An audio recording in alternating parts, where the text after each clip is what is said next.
Mike Amesbury, Yes. MP. You're still an MP.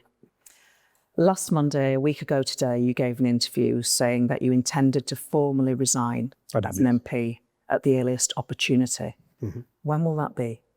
Today. So as from today, I will no longer be the Member of Parliament for Runcorn and Helsby after nearly 8 years as being an MP. How do you feel today? Sad. Devastated. Not only for me, but my staff as well, because of course it goes beyond me. For my family, this is a result of something that I did on October the 26th. Let's go back to October the 26th. You're a 55-year-old man. You set upon 45-year-old Paul Fellows after an argument at a taxi rank. Yes. You punched him in the head, you knocked him to the ground. Yes. You then continued to punch him at least 5 times. Yes. What the heck was going on with you that night? Yes. I felt threatened. I should have walked away. I didn't. I don't recognise myself. The video clip that your viewers will see, something that I've had to watch time and time again, in the courts. But it is me. And it's very important that I've owned that through the legal process. A plea of guilty. Personally, family members, constituents, I've paid a price. I've been punished and rightfully so. And I hope that I learn from this and, I clearly condemn violence, and yet anybody that knows me recognise that was me on the early hours of that morning. And I'm so sincerely sorry to Mr. Fellows, his family, my own family, constituents, parliamentarians. I live that moment. It's like a living nightmare every day of my life, but I'm the one that got things wrong. So I own it. It was 2 o'clock in the morning. Yes. Were you drunk? On a rare occasion, going out at, I think, 2:10 in the morning, went to get a taxi, like I suppose lots of people up and down the country. I can't count on, my one hand how many times I've been out at that time in the morning. It was a tough time in Parliament, probably since we've been in government, actually. All difficult decisions that ministers will refer to. Of course, we're frontline in regards to that. It was a spontaneous thing. I'm not usually out at that time in the morning. I'm a human being, of course, like everybody else. That was my private time. I mean, you're always an MP, but you're not necessarily on duty at 2:10 in the morning. Mr. Fellows had a number of issues that he was vexed about, and he initially shouted me over, and I went to placate him, and fortunately the rest is history. I should have walked away, but I didn't. I mean, you referred to me being drunk. I probably had 6, maybe 7 pints. That's a lot for me these days. You referred to my age, 55-year-old bloke, on an empty stomach. I think I remember I'd just had soup at lunchtime that day. Fridays is a really busy day. Yeah. But you will know, for members of Parliament,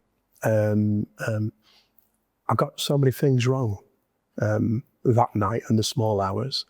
I'm never usually by myself at a taxi rank. There's particular reasons for that. I've had a stalker who even turned up to my plea hearing, who was prosecuted and dealt with by the police. Couldn't fault the police. In fact, I can't fault the police in this incident as well, where I'm the perpetrator. They've done a professional job. And yes, but the stalker even turned up at my plea hearing when I was due to go and make my plea of guilty. And, so it's tough. You always feel quite anxious. And I'll never forgive myself for so many things that night in small hours, really. So I wanted to ask you, and if you had a problem with alcohol, but it doesn't sound like you're normally a heavy drinker. Is that fair? Yeah, it's fair. I if you to do on average, I remember the probation service talking to me about this big pre-sentence. It's around 14 units. 14? 14 units. Gosh, I don't know anyone who's within the NHS recommendations. Well, but so you're not a drinker? No, just for that. But that particular night, I'd obviously, let's say, every now and again binge drinking. Yes. So an issue in regards to that. I do have as part of my sentence an alcohol tag.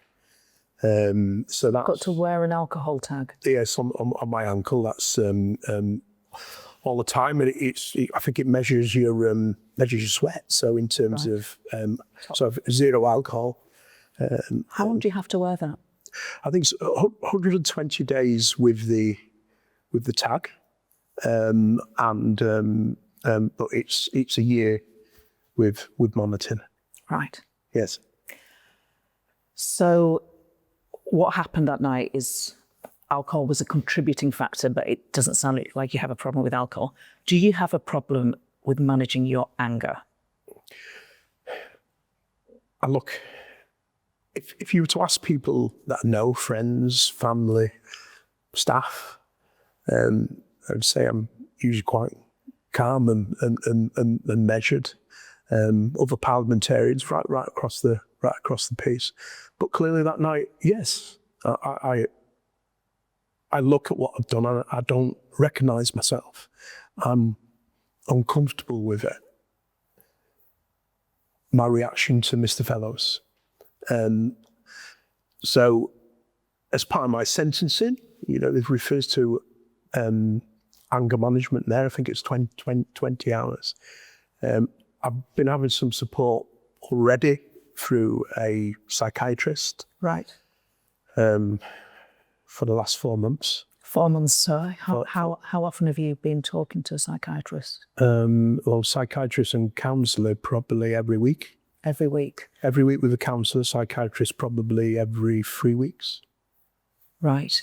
Yes. And what have you, because I noticed actually when I was preparing for this interview that in 2014, before you were an MP, you were a local councillor. Yes. And you wrote a piece, an article in the Manchester Evening News. I did.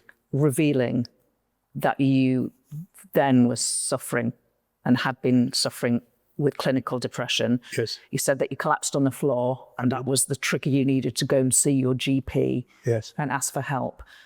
Do you have long-standing mental health problems?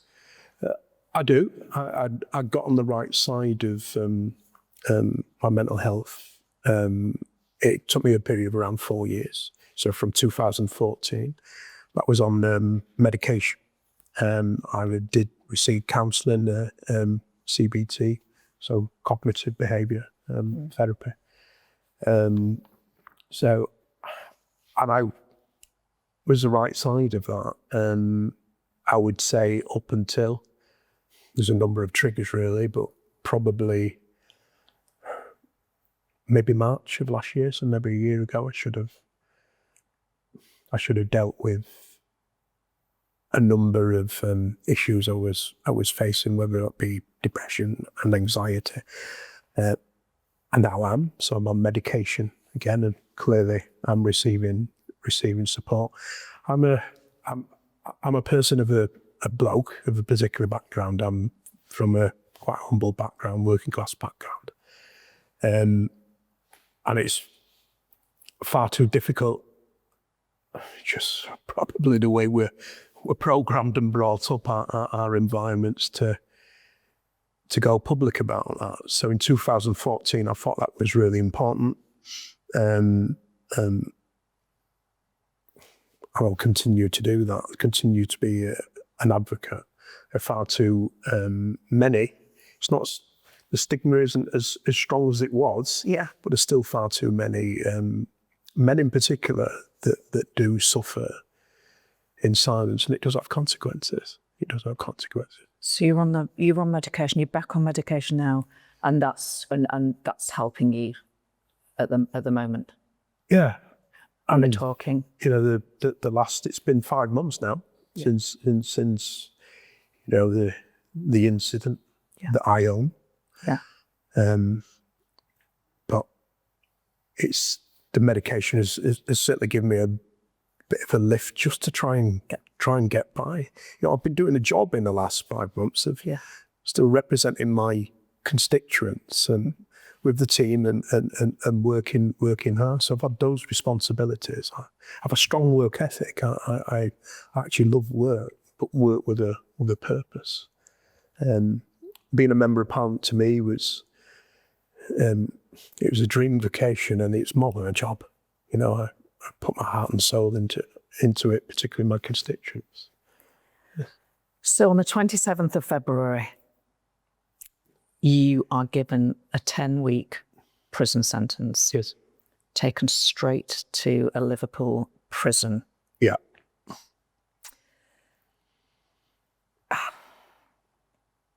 Now, I'll come on to the fact that you didn't serve that whole sentence in a second. What is it like arriving in prison? Are people hostile? You're a member of Parliament. Perhaps they've seen it on the news. Yeah. What sort of environment did you go into? You know, actually, hearing the original judge giving the sentence, and, you know, take Mr. Amesbury downstairs, or I was in, my personal belongings were removed from me. I was in a cell, I think it was just over 6.5 hours, while they probably found me a bed somewhere. Right. Well documented how full the prisons are. I didn't even have the opportunity to phone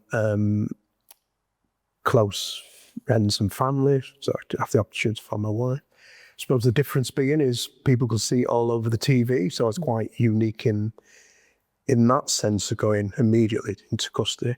My car was still on a council pay and display car park, Right. Because my legal team advised I wouldn't. No expectation of being sent down that day. No, so I was in a state of shock. I was just numb.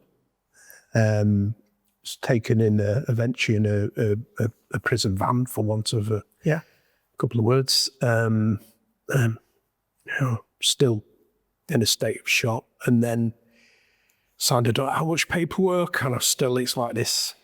I say a dream, but kind of a nightmare. I was probably briefing the smartest dressed prisoner in the place, because this is all I had on, was similar attire to what I've got on now.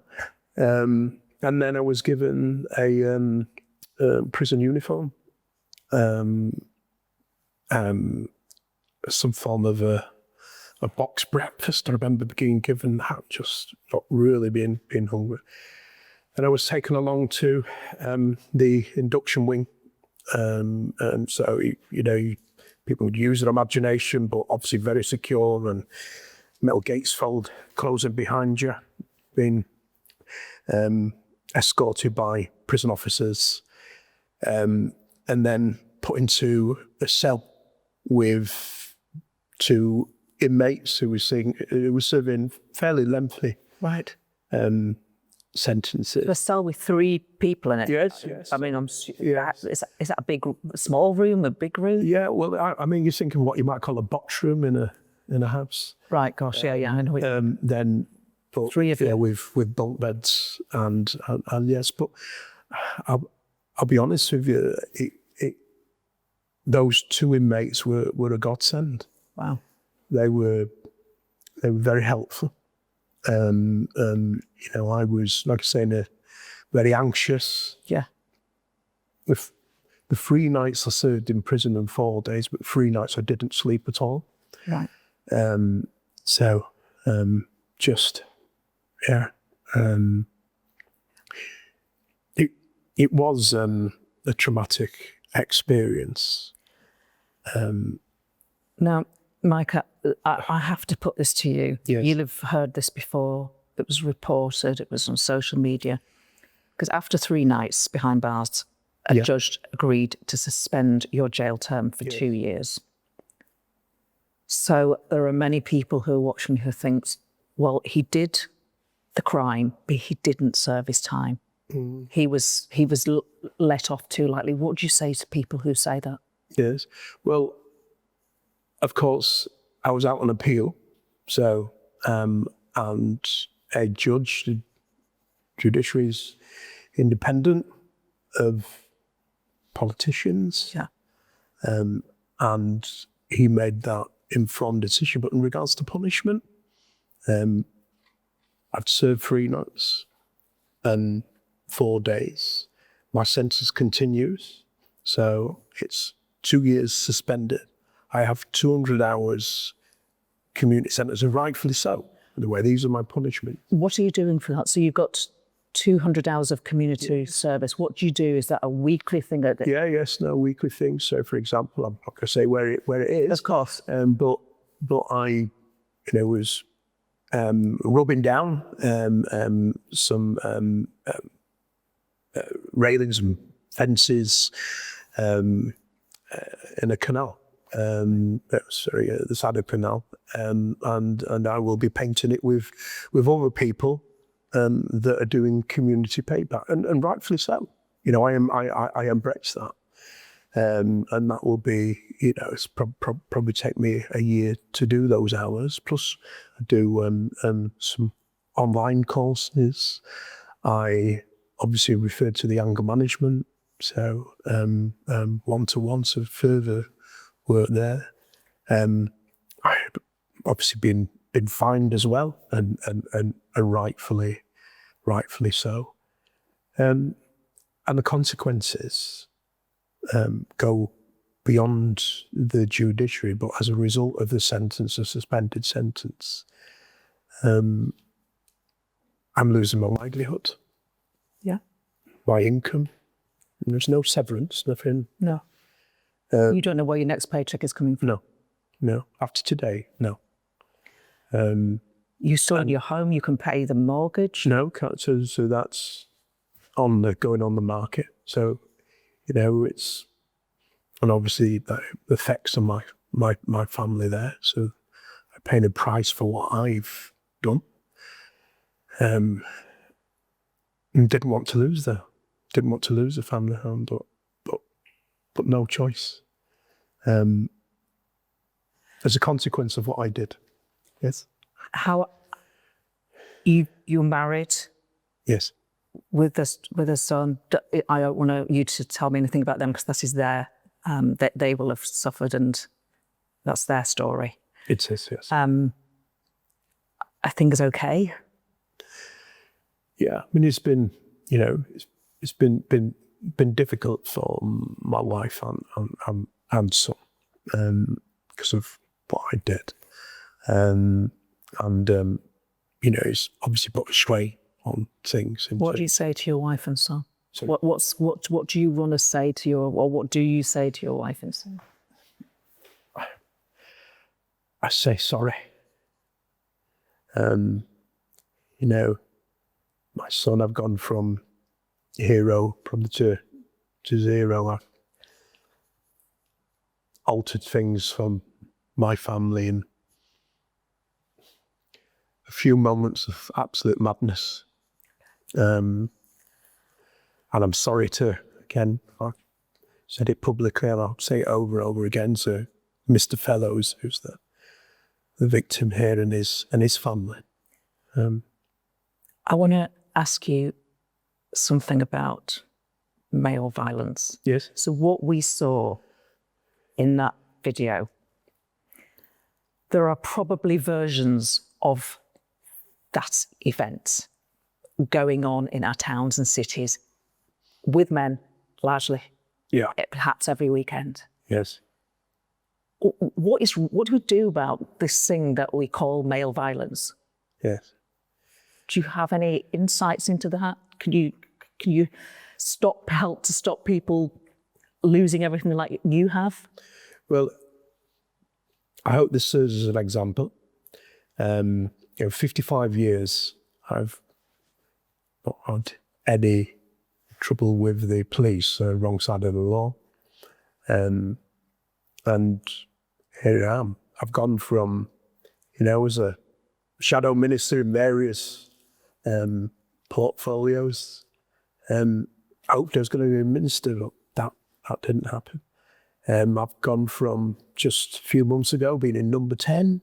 I was on the green benches to just 3 weeks ago sitting on the hard benches in a prison cell. With other people that have made massive mistakes in their lives. And it demonstrates the consequences of that. And if there's anything that I can do, over a period of time, not just the interview today, is to learn from my actions, but to educate people of the consequences you can be, certainly a high point in your career, think everything's going for you, and then you make a stupid mistake and didn't walk away, resorted to what I did, which, therefore the grace of God, it could have been much worse. The charity One Punch who do some great work, and undoubtedly, and rightfully so, critical of what I've done.